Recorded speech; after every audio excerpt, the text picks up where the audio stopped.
the garage. Today is the day that I'm going to get off my butt and put the front of this motor on and the oil pan and see how much I can get accomplished today putting this motor back together. Because without that being done, then I can't paint it, and then I can't move this out, and I can't move the Jeep in, and there's a lot of things that are dependent on getting this thing running so I can move on to something else. So let's get moving.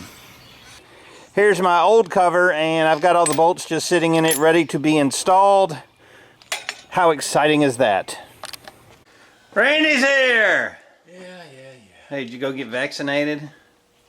Oh, yeah. Huh? Mm-hmm. Did you? I thought I saw a third arm growing out of the top of your head. Mm-hmm. Huh? Yeah. I don't think he's going to get vaccinated. Kind of like my wife did. And Uh-oh. the only side effects is the hair going all the way down to her testicles. Oh, nice. Yeah. That's gross. I thought you were going to say she cut you off, but that happened a while ago. Well, that was about 5 years ago. I had a couple people post comments, your tear down or your put back together was not comprehensive enough, and there's a reason for that, because I'm not doing a video on how to tear down or put back together a 22RE motor. There's thousands of videos on YouTube how to tear it down, how to put it back together. Now I'll give you a couple tips on it, some things that are just kind of weird that you need to watch out for. But the tear down and the put back together, man, I'm already in the weeds on this. I don't want to spend more time trying to film it. So that's why I haven't geared the videos to that, but I'm happy to answer any questions that you might have on a 22RE, no problem at all. But as far as like videos go, if you want to see somebody tear this thing down and watch about an hour or 2 hours of that, do a search.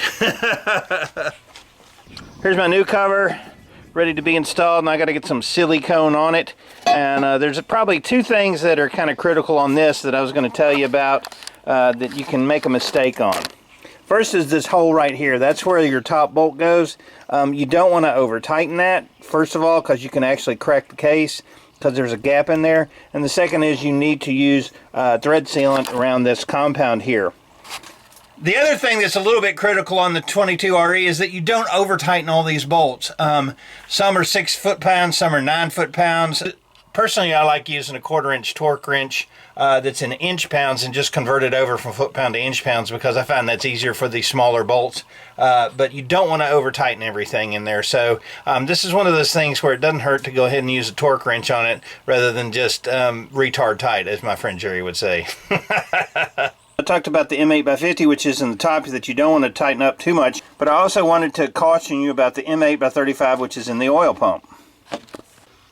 This bolt's length is somewhat critical. M8x35. This bolt actually looks wrong. This looks like a 30. So it needs to be 35. This bolt is actually the wrong size. I thought I had the right one in it, but let me show you why this is critical. This is your oil pump that I've got installed, right? So as I put the bolt in and tighten it down, let's go to where it stops. This is pretty much a flush fit. You can see the bolt right here doesn't go far enough, so you could actually get an oil leak from the inside out, even though you put silicone on here. If it's too long, right, if the bolt's like 40, 45, it comes out the other side, it will actually hit the chain tensioner.